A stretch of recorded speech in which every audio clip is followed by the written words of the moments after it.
Tudo certo. Ok, boa tarde, pessoal. Hoje nós vamos ter aqui no seminário o Rudine Sampaio, da UFC. Então, Rudine, muito obrigado por aceitar falar para a gente aqui. E o Rudine vai falar sobre o jogo de coloração em grafos e suas variantes. Obrigado, Rudine. Eu que agradeço, Guilherme.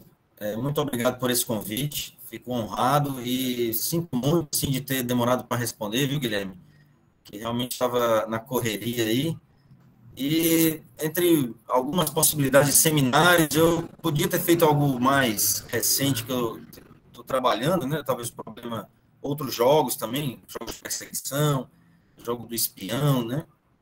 Mas eu achei melhor falar desse jogo de coloração, que tem uns resultados interessantes, e é um problema assim que é bem lúdico, né? Acho que traz mais interesse para alunos, né? Não sei. Então, deixa eu... vocês ainda estão vendo aqui a minha tela? Então, né? Estamos. Tá bom. Então, de novo, jogo de coloração em grafos e suas variantes. Aqui sou eu, né, Rudine Sampaio, sou da UFC. Aqui eu estou fazendo um compilado de uns 3 artigos, mais ou menos. Então, o primeiro artigo é basicamente com o Ronan, o Vitor Lage, o Eurinado, da UFC, o Eurinado de Russas, né? Tem o outro trabalho é com o Carlos Vinícius, o Thiago Marcilon e o Nicolas Martins.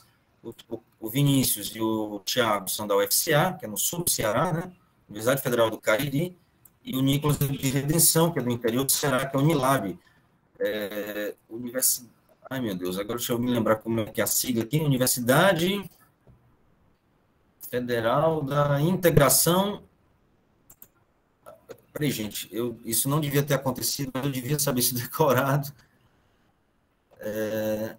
Deixa eu procurar bem rapidinho. Integração Internacional da Lusofonia Afro-Brasileira. Pronto, é isso. Obrigado, você me salvou, Guilherme. Eu vi aqui no Google. Eu prefiro o Unilab, fica mais fácil. Unilab, pronto. Beleza. Então, o que é uma coloração própria? Muita gente já sabe, né? Nós temos um grafo, os vértices do grafo têm que ser coloridos, né? As cores, em geral, nós consideramos são números inteiros. 2 vértices vizinhos, adjacentes, têm que receber cores diferentes. O número cromático, tradicional, né? É o menor número de cores em uma coloração própria. Uma coloração gulosa também é uma coloração própria. As cores agora têm que ser inteiros mesmo, né? Nós pegamos aí uma ordenação dos vértices, né? Não precisa ser vértices vizinhos, né? Não precisa ser um caminho, uma ordem, uma permutação dos vértices. E, seguindo essa ordenação, um vértice deve receber a menor cor possível, tá? E o gama de G, que é chamado de grand number, é o número máximo de cores em uma coloração gulosa. Você basicamente procura a permutação que dá o maior número de cores, tá? Você tem que ir colorindo com a menor cor possível, tá? E você procura basicamente aqui no grand number, basicamente um problema de maximização, né?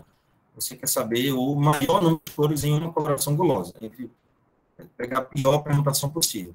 É claro, o número cromático é menor ou igual ao número de grand, né? E no jogo de coloração, como é que funciona? Nós temos um grafo G e um conjunto de cores, que são basicamente inteiros.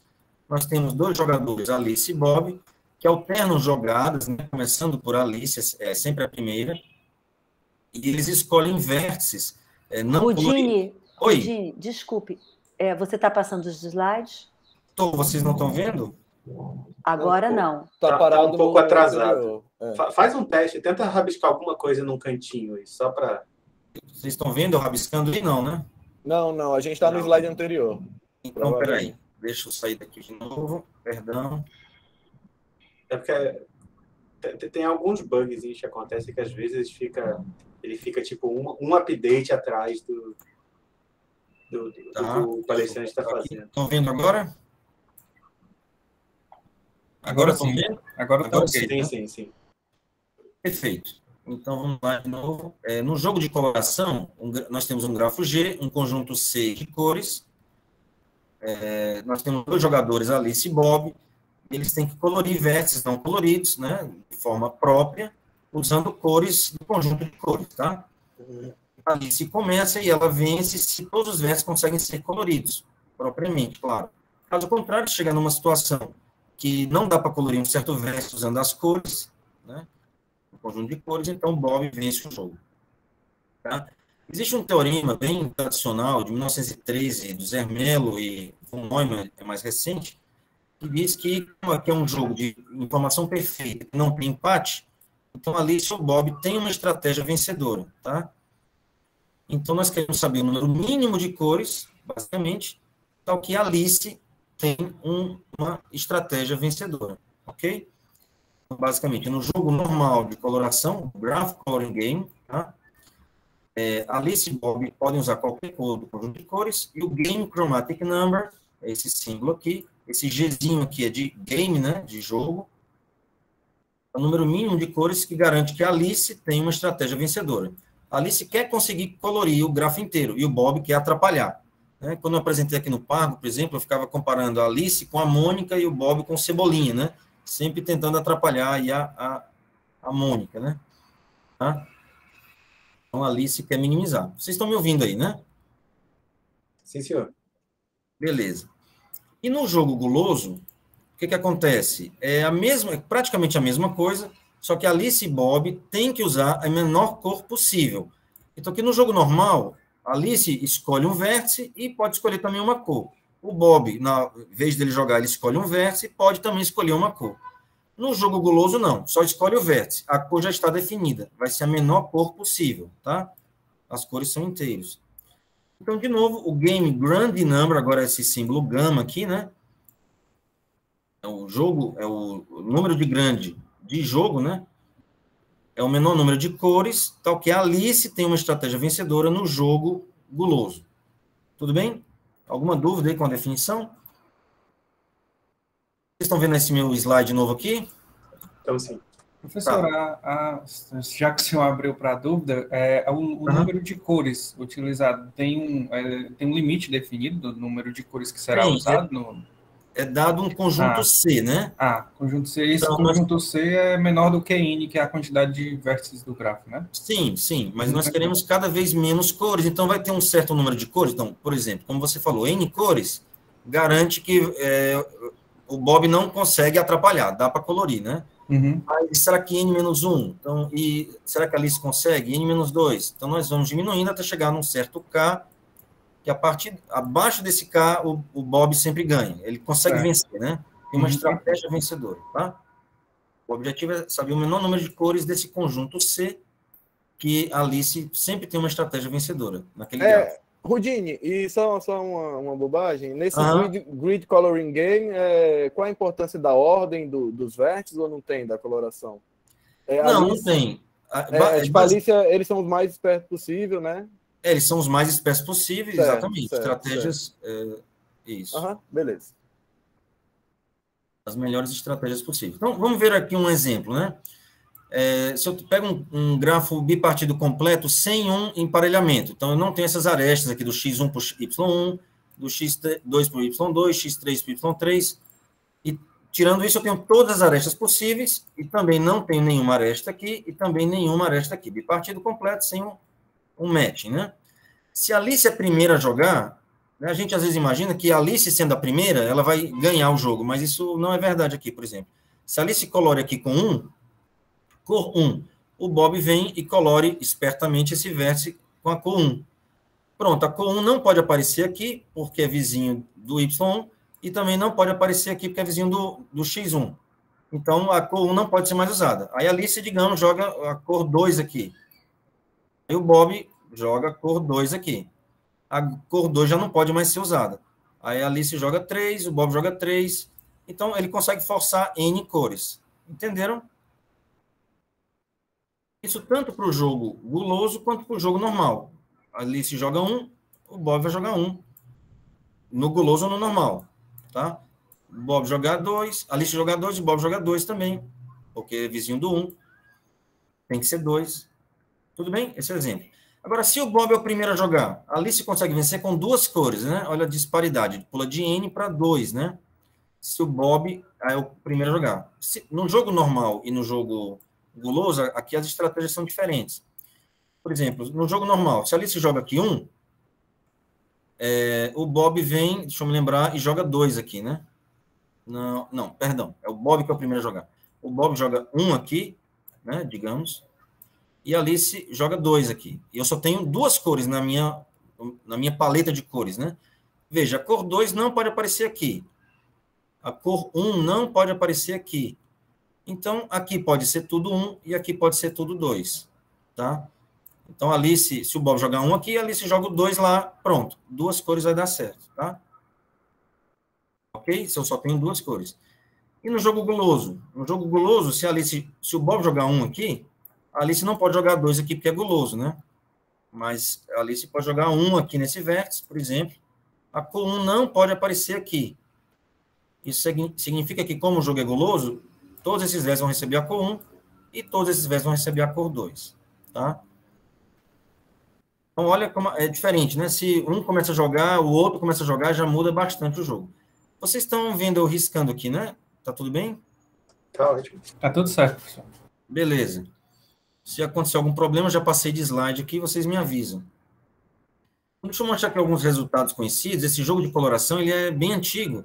Ele foi primeira vez descrito lá em 1981, na coluna de jogos matemáticos da Scientific American, mas ele começou a levar a sério mesmo quando o Bodlander basicamente reinventou o jogo, né, que estava esquecido aí, em 1991. Ele conseguiu alguns resultados interessantes em 91 e deixou lá uma pergunta em aberto. A complexidade era esse o nome que ele tinha dado para o jogo, né? Color Construction Game é um problema interessante em aberto, tá? Rodine, só uma perguntinha, você vai falar de bounds e de parâmetros aí, só para ter certeza. Os parâmetros são definidos quando a Alice começa, né? Alice começa. Tá. Isso, Alice começa, exatamente. Obrigado. Beleza. Aí, desde 91, já temos resultados. 93, foi provado que o número cromático de jogo, né? Game Chromatic Number é no máximo 4 em florestas, no máximo 7 em grafos periplanares, né? Tem aqui limitantes relacionados ao número cromático acíclico. Para partial K-trees, tá? Tem limitantes, no máximo 5 em cactos, tá? 2007. Até o comportamento assintótico do GNP, né? Foi estudado por esses caras aqui, né? Sudakov, esses feras aqui, 2008, né? E resultados, assim, exatos do número cromático de jogo, né? Não existem muitos, por exemplo, aqui tem um resultado do produto cartesiano do K2 com grafos bem simples, como K2 com um caminho, K2 com um ciclo, K2 com uma clique, tá? Aí eles conseguem o valor exato, tá? Para mostrar que o problema, sim, não é muito trivial obter valores exatos, tá? Para grafos planares, o Zhu, que é um dos caras que trabalham bastante com esse problema, prova que é no máximo 17. Se o grafo for planar, com grafo no máximo maior ou igual a 4, menor ou igual a 13, e se for no máximo maior ou igual a 7, o GIRF, né? Então, o Game Chromatic Number é no máximo 5, ok? Aqui só para mostrar que essa questão da complexidade de 91 ainda estava em aberto desde essa época, né?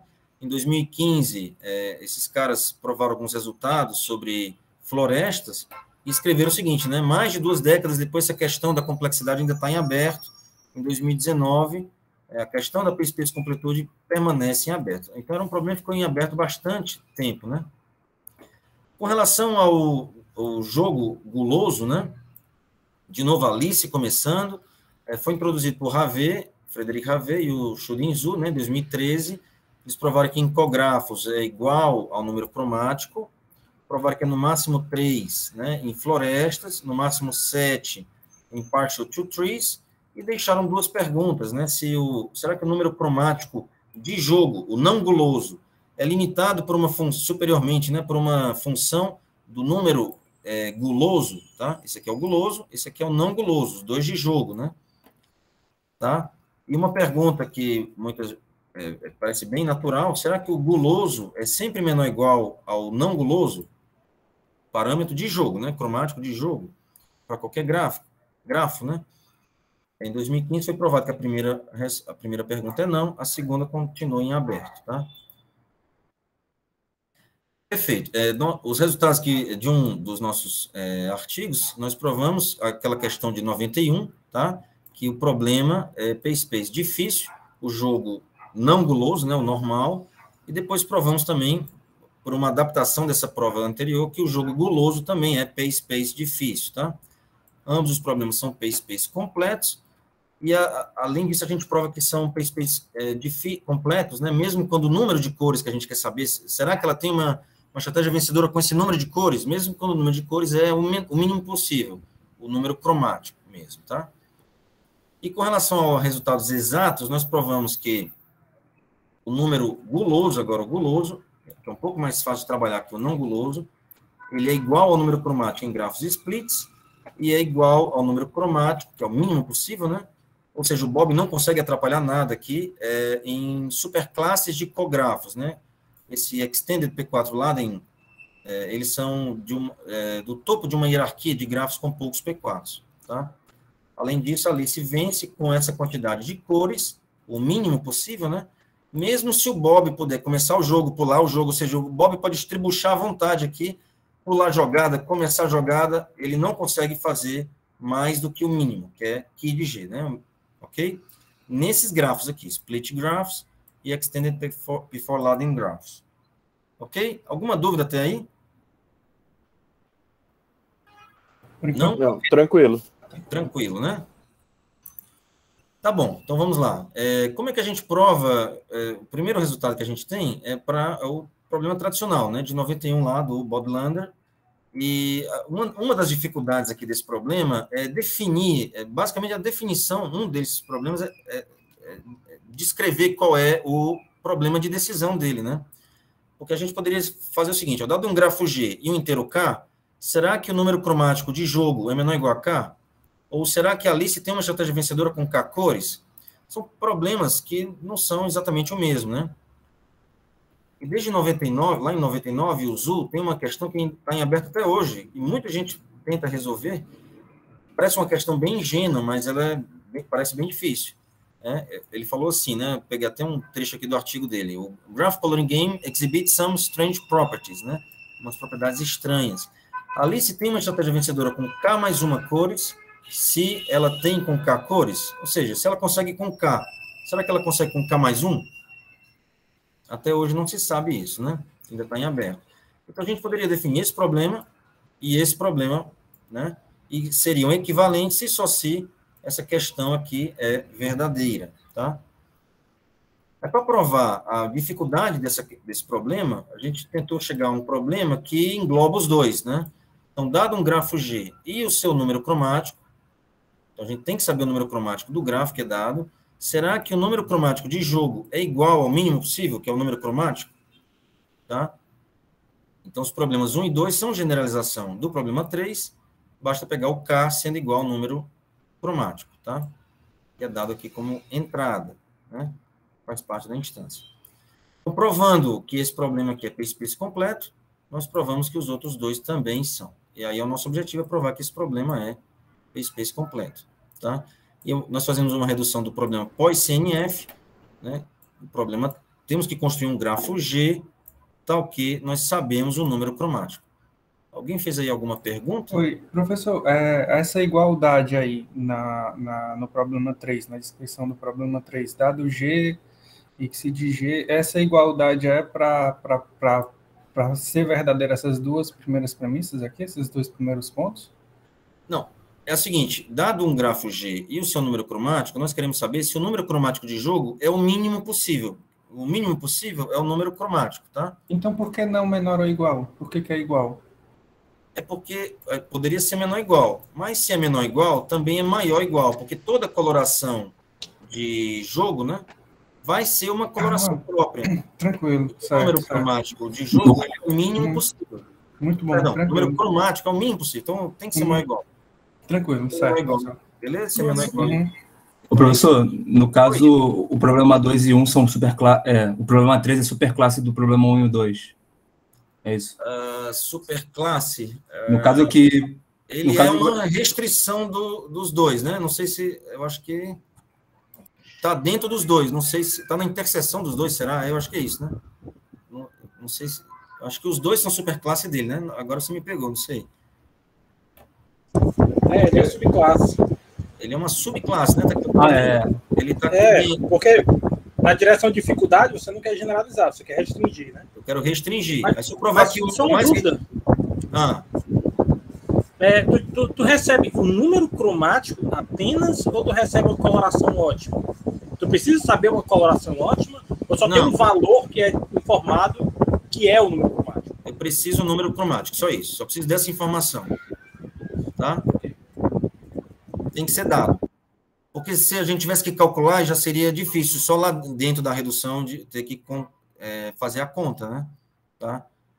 Ou seja, na nossa redução, a gente tem que garantir que o grafo construído seja um grafo que seja fácil calcular o número cromático. E é o caso aqui que eu já vou mostrar aqui para vocês. Tudo bem? Beleza, Vitor? Beleza. Então, posso continuar? Então, estão me ouvindo aí? Sim, senhor. Estamos sim. Ah, tá bom. Então, o problema pós-CNF, como é que ele é? CNF significa forma normal conjuntiva, em inglês, né?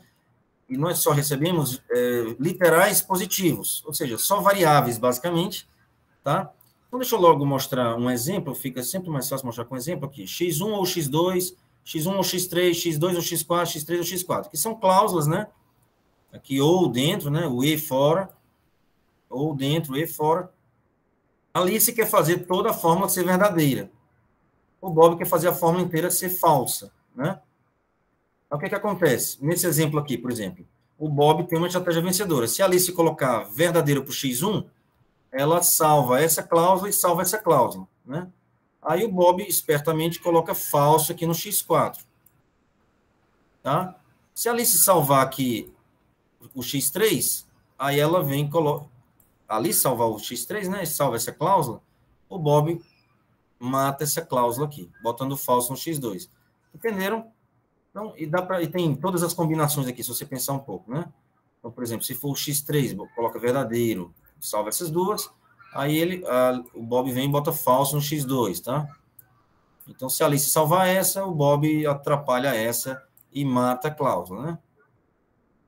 Então, esse é o jogo pós-CNF. Todas as literais são positivas, não há barrados, né? Complementares. Qual é o ponto positivo desse jogo? É que ele é P-Space completo, é um problema bem conhecido desde 78, que é P-Space completo. E um outro ponto positivo que a gente usa aqui é que se a Alice tem uma estratégia vencedora nesse jogo pós-CNF, ela vai continuar tendo se o Bob puder passar jogadas, né?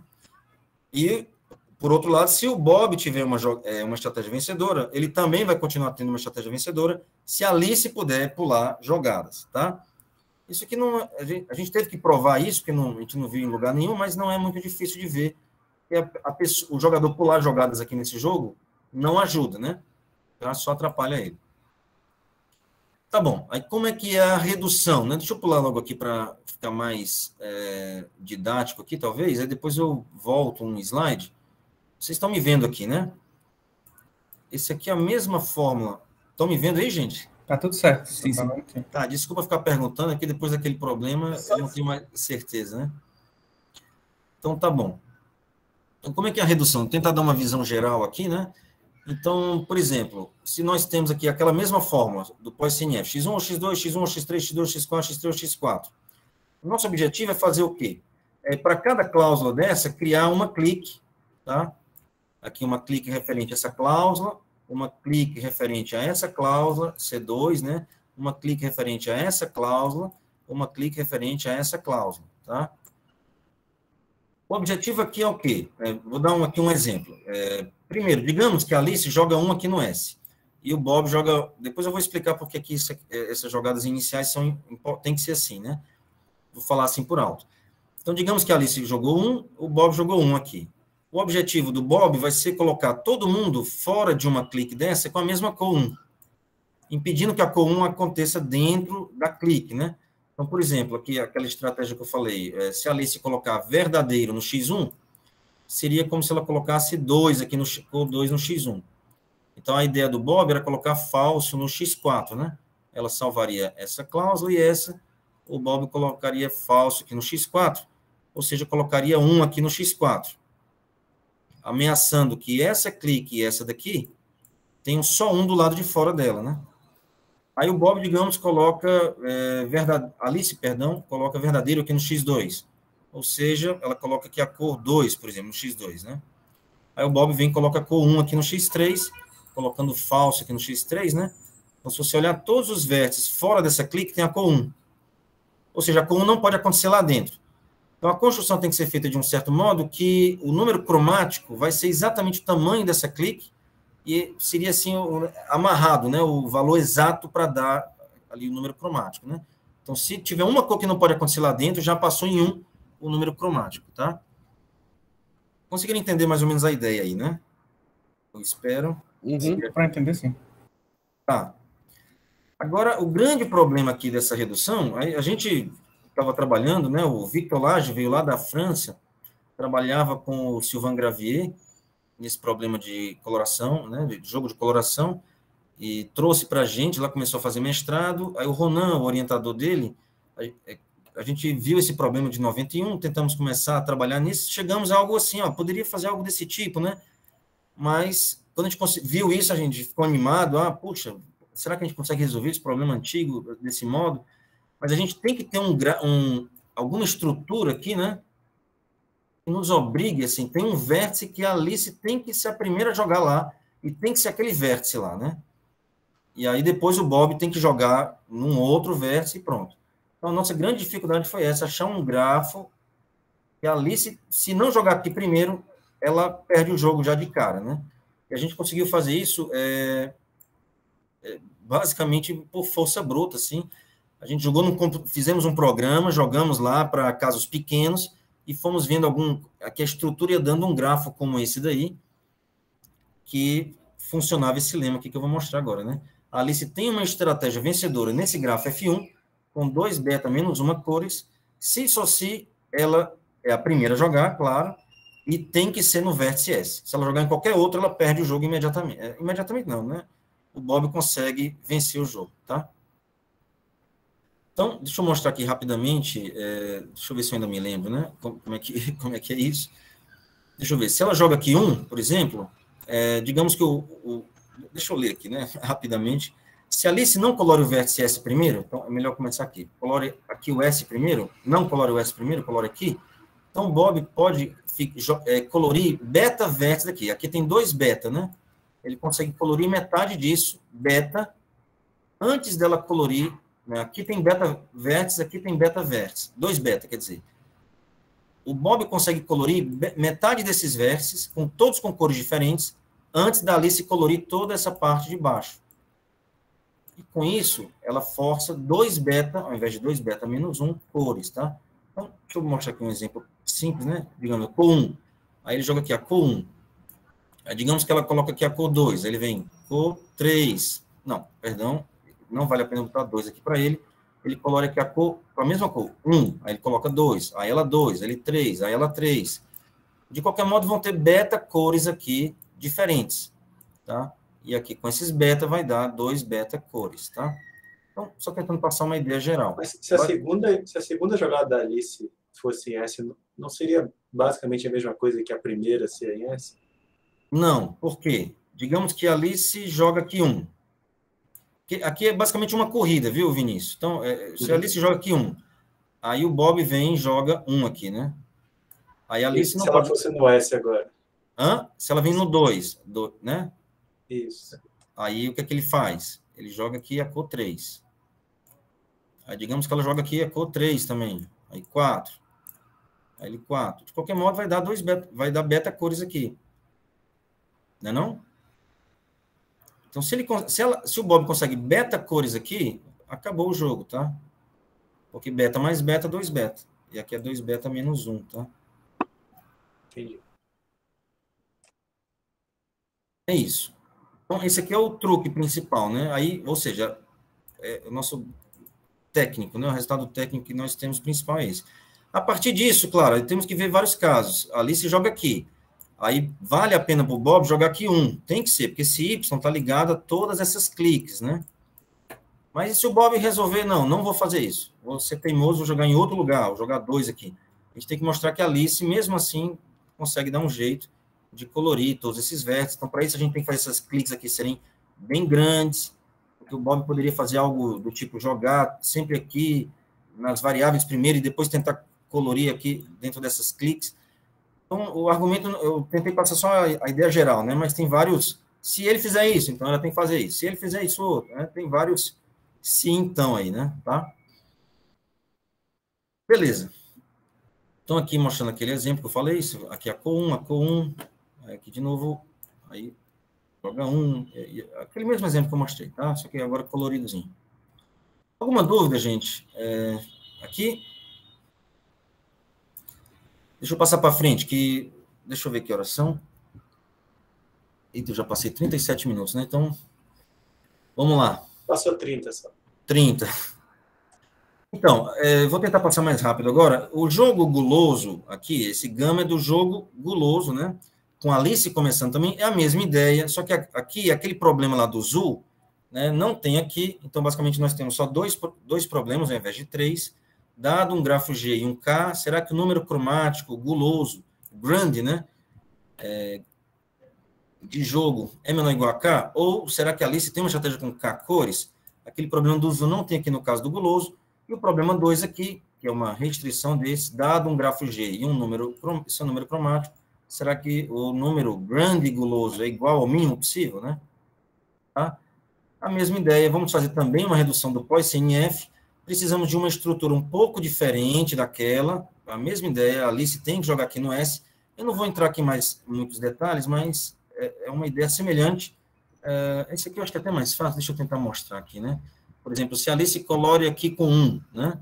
Aí o Bob, se eu não me engano, peraí, deixa eu me lembrar, só para ficar bem claro aqui o exemplo, né?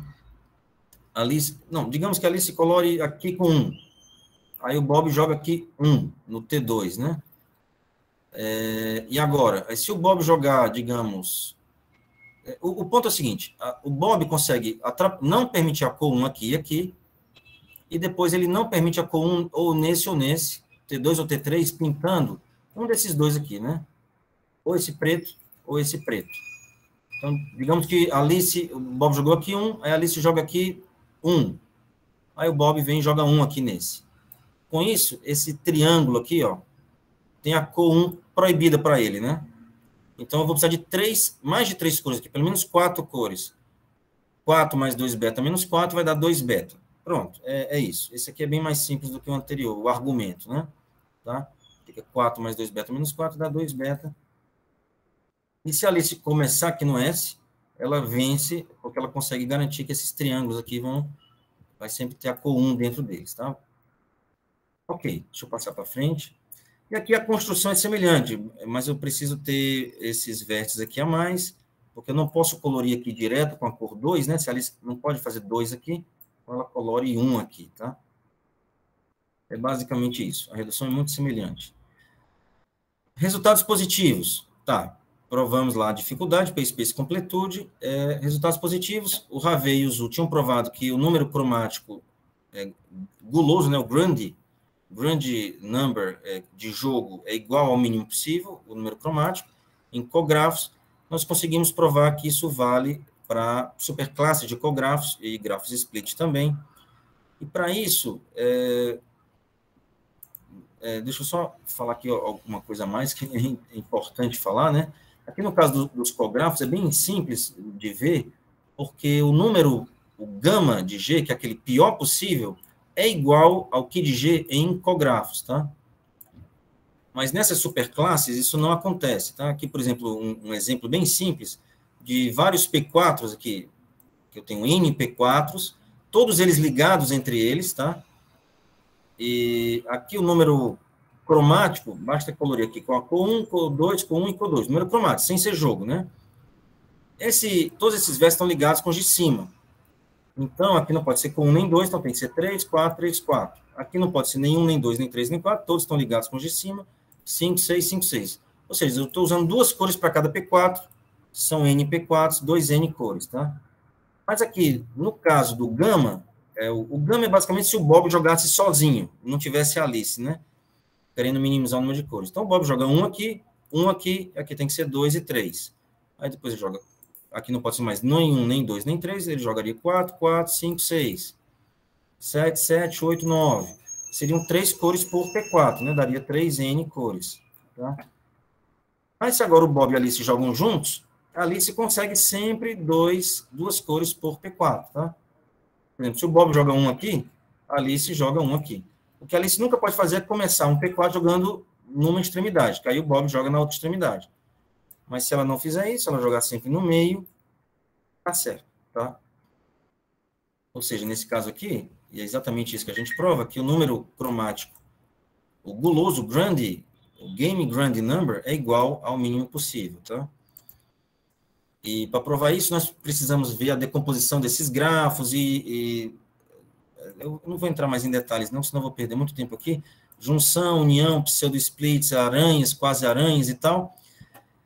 Só que tem um probleminha que a gente não pode sempre garantir que a Alice vai começar num lado, né? Porque às vezes a paridade dá errado, e a Alice acaba jogando 2 vezes no mesmo lado, o Bob fica sem jogar de um lado, então precisamos criar esse parâmetro em que o Bob pode começar e pular jogadas, a gente dá mais liberdade para o Bob.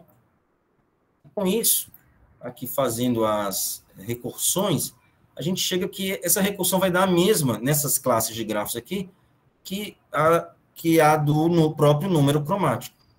Então, por indução, a gente prova que o número cromático guloso de jogo, né, o game grand number, é igual ao mínimo possível, que é o número cromático, mesmo se o Bob puder estribuchar à vontade, pular jogadas, começar o jogo, nessas classes de grafos aqui, tá? Grafos split e esses extended P4 Laden graphs, que estão nessa hierarquia aqui, no topo dessa hierarquia dos cografos, P4 espaço e etc, tá? Então, é um resultado aqui de valores exatos, tá? Alguma dúvida até aí? Então, temos aqui no... Tudo bem, né? Então, nosso primeiro artigo tem esses 2 resultados de complexidade e esses resultados de valores exatos. Agora eu vou tentar passar bem rápido aqui, senão eu vou me estender muito. É 1 hora, né, Guilherme, que eu tenho, é isso? 50 minutos?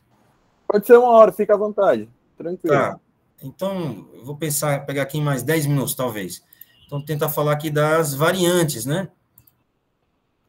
Então, nós podemos pensar, não fui eu que criei essas variantes, né? Já são conhecidas, as variantes YZ, tá? Onde Y é o A, Alice ou Bob, e o Z pode ser Alice, Bob ou ninguém. Onde o Y começa o jogo e o Z pode passar jogadas. Por exemplo, a Alice começa e o Bob passa jogadas. Ou o Bob começa e a Alice pode passar jogadas. Ou o Bob começa e ninguém pode passar jogadas, né? Tá? Então, são algumas variantes.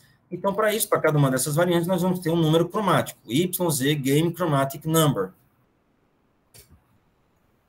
Ok? E o que mais? Assim como nós temos a variante normal, nós podemos ter a variante gulosa também, em que o jogador tem que jogar com a menor cor possível. Então temos aqui muitas variantes, tá? Essas variantes YZ do jogo guloso e a variante YZ do jogo normal, tá? Beleza. Até onde eu vi, essas variantes elas são bem naturais, mas o único artigo que eu vi realmente falando delas foi esse artigo de 2019, que introduz essas variantes do jogo normal, não do jogo guloso, e diz que a questão da P-Space dificuldade de todos esses problemas estava em aberto ainda, né? Basicamente, nós provamos que todas essas variantes, elas são P-Space completas. Se qualquer um começar e qualquer um deles puder pular jogadas, tanto no jogo normal quanto no jogo guloso. Além disso, é difícil mesmo se o número de cores, né, lá da paleta de cores, for o mínimo possível, tá? Aqui, deixa eu mostrar rapidamente como é que, no caso, vamos começar aqui no caso em que o Bob começa o jogo, esse Bzinho aqui quer dizer que o Bob começa o jogo, tá? E aqui é o jogo normal, sem ser o guloso. Nós fazemos uma redução, ao invés do pós-CNF, é uma redução do pós-DNF, tá? Ao invés de fórmula normal conjuntiva, forma normal disjuntiva, também é conhecida por ser P-Space completo, lá de 78. E dá para provar rapidamente que ela está relacionada com pós-CNF-B, onde é o Bob que começa no jogo do CNF, tá? O jogo guloso, lógico, né? Forma normal conjuntiva. Então tem a ver porque o complemento de uma forma normal disjuntiva é uma forma normal conjuntiva, né? Só que, claro, vai dar variáveis barradas, mas aí se o valor é falso, você assume que era verdadeiro. dá para fazer basicamente uma equivalência entre esses dois problemas. Então, se esse aqui é P-Space difícil, esse daqui do CNF também é, porque é mais natural trabalhar com o CNF aqui no caso dessas reduções, porque senão tinha que falar, se o Bob lá no DNF é a estratégia da Alice no outro, ia ficar muito confuso, né? Então, acaba sendo o Alice no pós-CNF e o Alice no jogo. Aí é a mesma jogadora, basicamente, tá? Faz a mesma coisa que os dois jogam, assim, tenta minimizar as coisas, né? No caso, o CNF satisfazer todas as formas.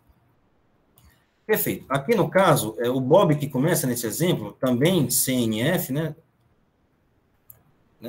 Mas aqui é o Bob que começa, o X5 está em todas as cláusulas, então, como ele quer deixar falso, ele bota logo falso no X5.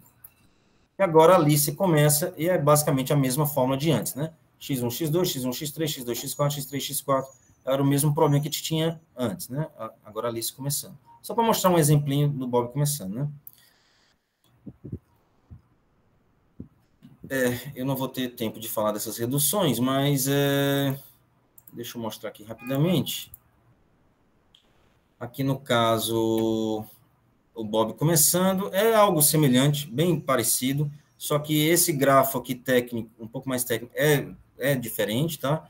Então tem aqui alguns argumentos para dizer que é melhor o Bob jogar aqui no S, aí a Alice tem que jogar aqui no Y, e aí volta tudo de novo, tá? Bob joga no S, a Alice joga no Y, aí o Bob joga aqui no X5, no caso, né? Colocando falso no X5, e a Alice faz a mesma estratégia de antes, tá? Aqui nesse exemplo o Bob vai ganhar, tá? Eu não vou entrar mais em detalhes não, senão vou perder muito tempo, tá?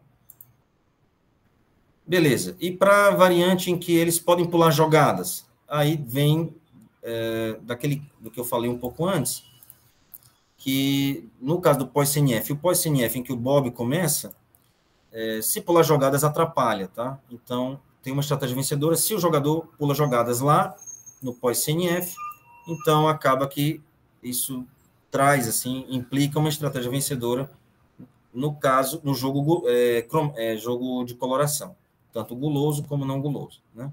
O normal. Gente, eu vou passar para frente aqui. Aqui é o jogo... Deixa eu mostrar só rapidamente para verem. Aqui eu tentei fechar todas as variantes, né? Tem uma variante conexa também, em que agora a mesma ideia de antes, só que os vértices coloridos têm que formar um subgrafo conexo, tá? Então aqui nós vamos ter aqui um jogo, um game, Connected Game Chromatic Number, em que a Alice começa. E foi introduzido lá em 2019 por esses caras, né? Charpentier, Rockwell, Sopenizu. Eles provaram que com 2 cores dá para a Alice vencer em grafos bipartidos, 5 cores em grafos periplanares. Tem um resultado aqui de 2020, também para 2 trees periplanares, exatamente 5, né? Tá? E aí a gente prova de novo, usando alguns outros artifícios, que esses problemas são P-Space difíceis, tá? Então, eles introduziram a versão natural, que é sempre que a Alice começa, e nós provamos que também a versão em que o Bob começa é difícil, e nós introduzimos também uma outra que parece bem natural, que é o Connected Grand Chromatic Number, né? Em que a mesma ideia tem que ser conexo, mas também tem que ser guloso, tem que usar a menor cor possível. Isso tanto a Alice começando, quanto o Bob começando, a gente provou que é P-Space difícil. Esses resultados aqui já são mais recentes, tá? Eu não mostrei no Lagos nem no Latin, não. Então, só mostrar aqui rapidamente que tem algumas reduções, são de outros problemas, por exemplo, essa do jogo guloso, em que é conexo, guloso não, o jogo normal, conexo, quando a Alice começa, é uma redução do jogo, aqui é o jogo normal, em que o Bob começa, tá? E eu não vou mostrar aqui os argumentos. Aí, esse daqui em que o Bob começa no conexo normal, vem do pós-CNF também. Aqui no jogo guloso, conexo, quando a Alice começa, vem uma redução do jogo não conexo, em que o Bob começa, uma redução aqui. E aqui é a última, né? Se eu não me engano, essa é a última, é o jogo guloso, conexo, em que o Bob começa, vem do pós-CNF-B. Então, tem reduções aqui do pós-CNF-B, do pós-CNF, e reduções entre eles também, tá? Que foram ajudando a provar outras variantes. Gente, eu sinto muito não poder mostrar em detalhes tudo. Deixa eu deixar aqui algumas questões em aberto, né?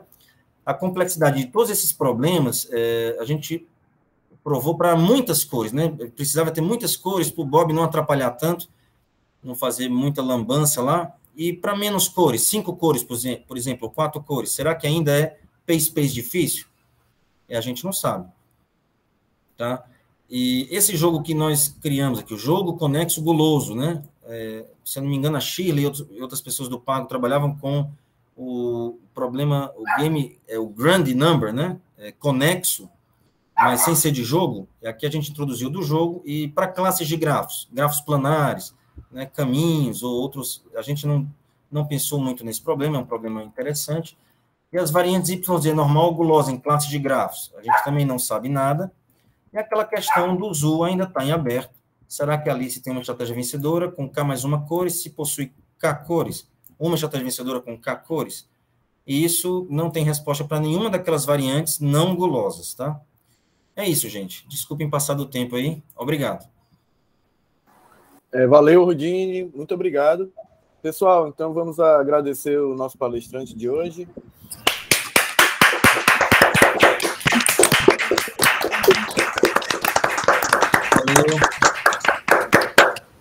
Valeu, Rudine. Muito bom.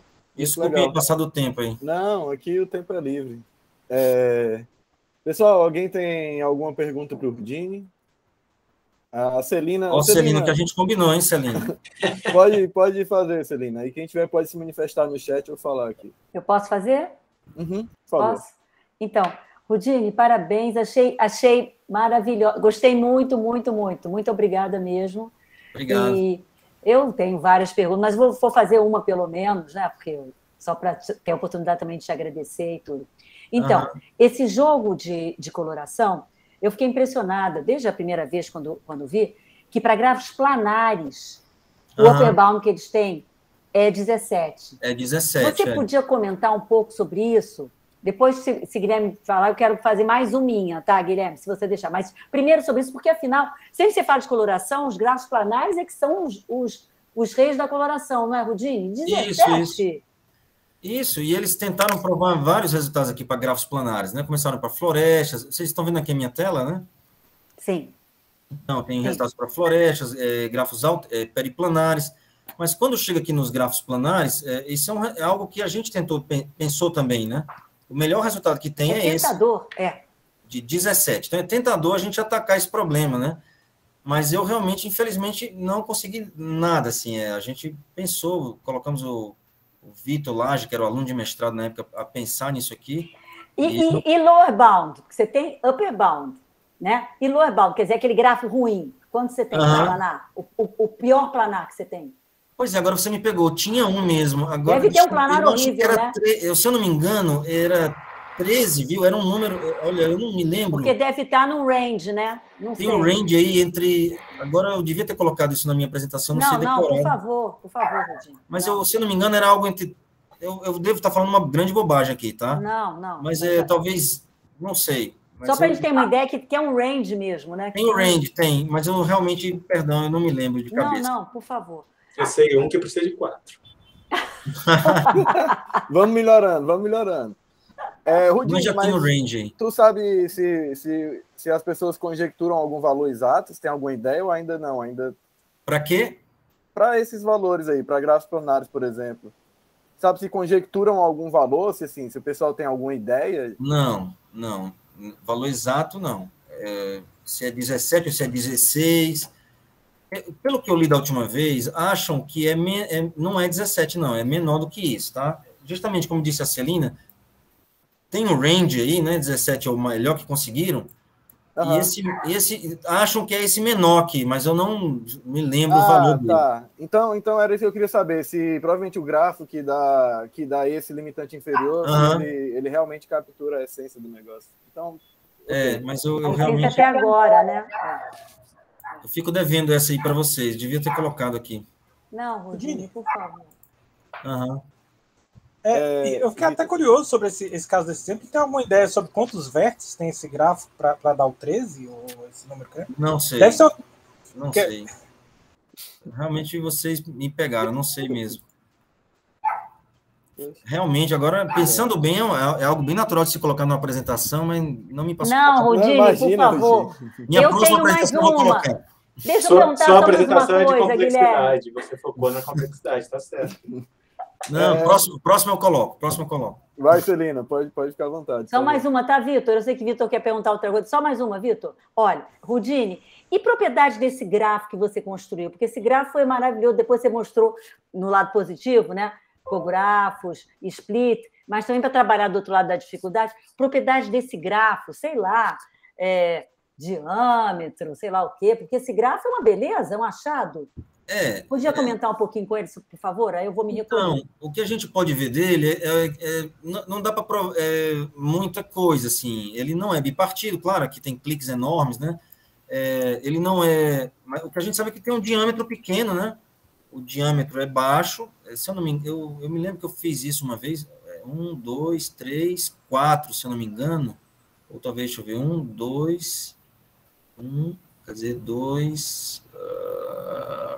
acho que era, se eu não me engano, era 6 o diâmetro. Eu não me lembro mais, eu lembro que eu tinha achado um caminho tamanho 6 aqui, se eu não me engano. Mas eu acho que a melhor algo que a gente pode obter sobre ele é o diâmetro. Porque não dá... Eu não pensei tanto nisso também, né? Mas eu acho que é basicamente isso. Professor, é muito interessante a semelhança que esse gráfico tem com uma questão que o senhor tem na disciplina de Cana. Tem uma redução, é muito parecido. Principalmente essa parte de baixo aqui dele, né? Essas cliques é bem similar. Eu acho que tem aquele problema de campo minado, talvez, isso, né? Bem similar. É parecida. Mas aqui em cima é o ponto-chave, né? Aqui é diferente. Então, muitas dessas reduções são assim mesmo, né? Você coloca, quando é assim, por exemplo, de SAT, né? Para os problemas, você coloca, dá um jeito de colocar aqui as cláusulas, ligadas de algum modo com as variáveis, né? E aí tem que colocar alguma estrutura para obrigar alguma coisa. Então, é uma receita de bolo, assim, que muitas reduções ocorrem. Só que aqui é diferente, que é uma redução de P-space completude, né? Então, tem esse lado. Se o Bob fizer isso, aí você tem que ficar analisando cada possibilidade. É um pouco mais complicado, né? O Vitor tinha um comentário sobre a pergunta da Celina também. Rudine, bota esse grafo aí de novo, porque eu acho que eu posso fazer um comentário sobre esse gráfico, porque, de fato, eu li esse artigo.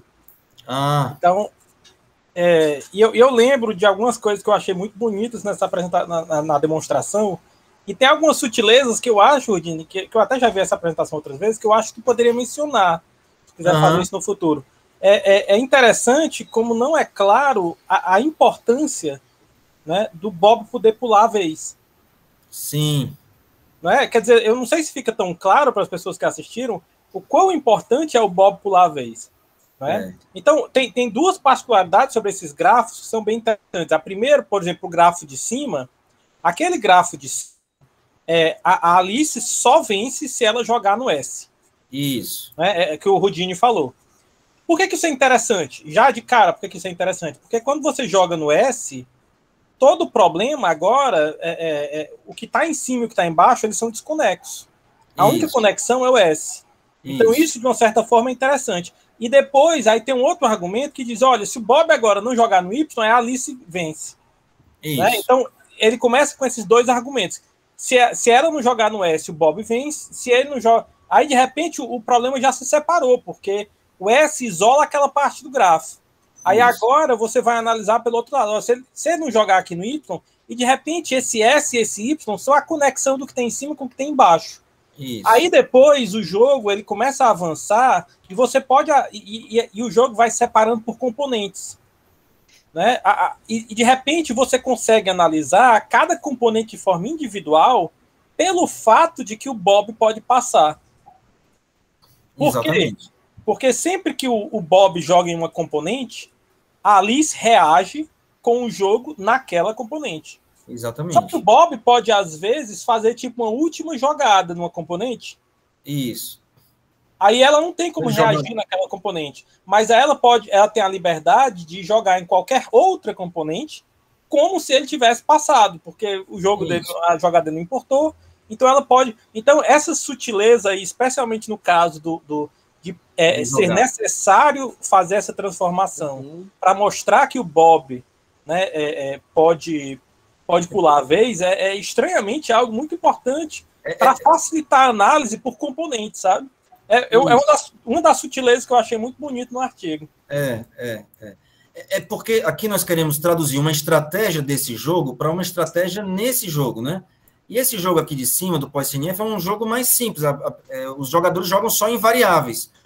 E, basicamente, as variáveis estão aqui embaixo, né? Certo?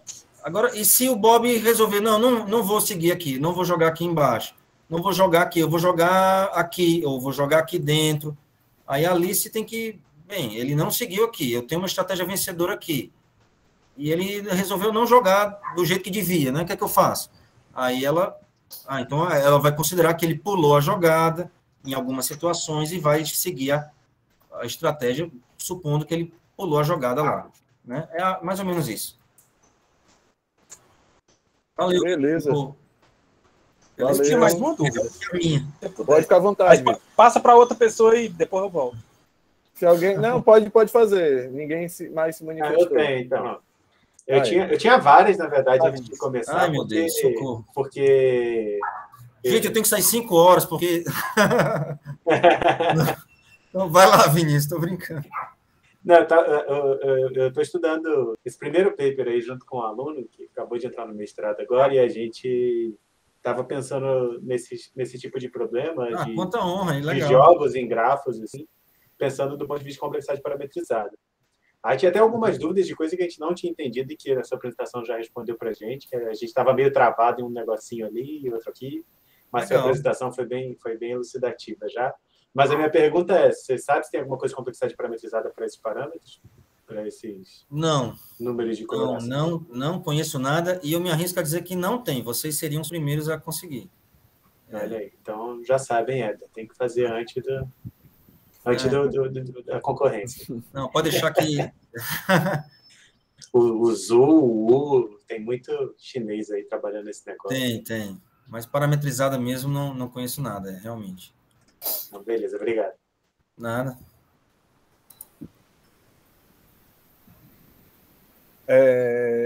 Alguém Vitor? mais quer fazer uma pergunta, comentário? Vitor? Ô, Vitor, dá uma colher de chá aí, Vitor. Não, sim. É uma pergunta simples, Rudinho. E assim, só o comentário também, né? Aquele grafo de cima era muito importante também para garantir que ela joga, para depois ela sempre reagir, né? Que era uma outra parte que era importante na demonstração. Mas esse gráfico de cima, eu acho muito interessante o fato de que, de fato, o problema ficou em aberto por muito tempo para achar tal grafo, né? Vocês disseram que acharam o gráfico computacionalmente. E de todas as outras variantes, depois que vocês acharam esse grafo, a ideia foi muito boa para seguir. De todas as outras variantes, vocês tiveram que rodar computacionalmente ou vocês acharam esses grafos nos outros, mas na mão mesmo? Então, o primeiro foi esse. Na verdade, não foi nessa ordem. O primeiro que a gente conseguiu foi o do guloso. Foi esse grafo aqui que ele é realmente mais simples, tá? Esse foi o primeiro que a gente provou. Quando a gente provou esse, olha, eureka, conseguimos. Mas aquele lá de 1991 vai ser impossível, né? Mas a gente foi, não, vamos ver se realmente, tá? Aí jogamos no computador, achamos uns casos pequenos, tá? Mas aqui você vê, depende do beta, né? Então a gente viu uns casos pequenos e daí o computador não gerou isso, mas gerou algo parecido, pequeno, e a gente tirou a ideia aí, né? O interessante era assim, a gente fez na verdade não fui eu, né? Foi o Ronan que fez isso. Ele foi muito esperto, fez um programa que gerava grafos em que ali se jogava primeiro e só ganhava se fosse em um certo vértice. Então, aí retornava os grafos. Aí dava uns grafos muito loucos, assim, né? Mas ele, analisando o grafo tentou procurar os grafos mais simétricos, né? Mais organizados, com a estrutura mais bonitinha, e achou esse daqui, né? Assim, no caso, guloso. Aí a gente foi e estendeu para esse daqui. Você pode ver que são um pouco parecidos, né? Esse e esse aqui. são diferentes, mas são parecidos. Tá? Mas aí, a partir daí, depois que a gente provou esse e o outro, aí os outros saíram meio que... foram ideias semelhantes, né? Tá? Claro, os argumentos mudam em vários lugares, né? Esse daqui já tem um outro argumento. Esse daqui foi o Thiago Marcilon que teve a sacada de colocar esse conjunto independente, aqui a clique desse jeito, né? Então, cada um desses teve um lado técnico aqui que deu um certo trabalho, mas... Deixa eu ver, esse aqui também, né? Esse aqui é um pouquinho mais fácil do que os outros, mas esse daqui é um pouco mais complicado. Então, um argumento deles lá é porque lá a Alice tinha que jogar aqui. Agora não, nesse caso aqui, que é o guloso quando o Bob começa, né? O Bob talvez não jogue aqui, ele joga em outro lugar. A gente não está mais forçando que seja lá o primeiro. Mas em algum momento ele diz, olha, o importante aqui quando um jogar, o outro vai e garante que é a mesma coisa lá. Você já não tem mais que ser o primeiro verso, né? Mas aí, para você argumentar, olha, depois de tudo, a gente garante que a Alice dá um jeito de que seja a mesma cor, né? Então, tem todo esse lado aí, né? Tá? É isso. Ok? Alguém tem mais algum... Já falei demais, já. Mais algum último comentário, pergunta, pessoal? Ok. Se não tem, vamos agradecer o Rudine mais uma vez. Rudine, muito obrigado. Obrigado, gente.